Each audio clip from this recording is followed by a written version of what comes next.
Salam əzizlərim, bu günləri sizlərlə birlikdə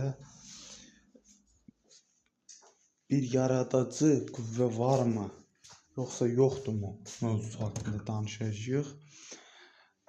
Dostlar, dini teologiyada yaradanın göydə olduğu deyilir. Bu 20-ci əsrdə bildiyiniz kimi xurafatdır. Əgər siz yaradan var deyərkən bunu göydə olan, oturan dinlərdəki kimi bir kralı nəzərdə tutsanız, bəli, o yoxdur. Amma ki, yaradan bir mənalı olaraq da həm də var. Nətər olur o? Yaradan dinlərdə olan varlıq deyil, yəni o formada deyil, o insan təxəyyülünün meyvəsidir, nəticəsidir. Yaradıcı varlıq bir nurdur, yəni işıqdır, daha doğrusu bir enerjidir.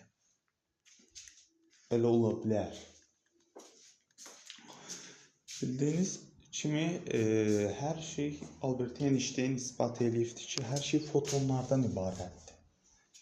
İşıqdan ibarətdir hər şey. Niels Bohr'undan o vaxt hətta danışıqlar, o da kəşf edib bu mövzunu.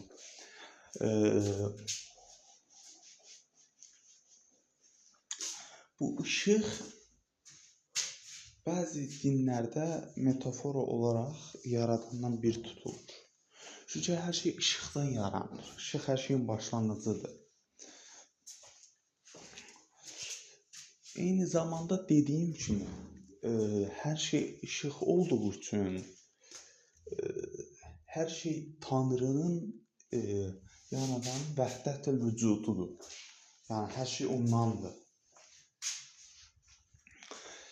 Yəni yaradanı göydə axtarmayın. Onun yerinə o sizin öz içinizdədir. Hər şeydə var yaradan.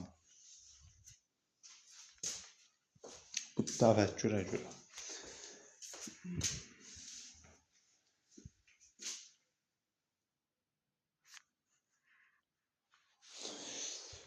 Qədim Yunan filosoflarının əsərlərinə baxdığımızda xüsusən Sokrates, Aristoteles, Əflatun, Platon bunlar şeydən dərs aldıqları üçün, Loğmandan dərs aldıqları üçün bu şəxslər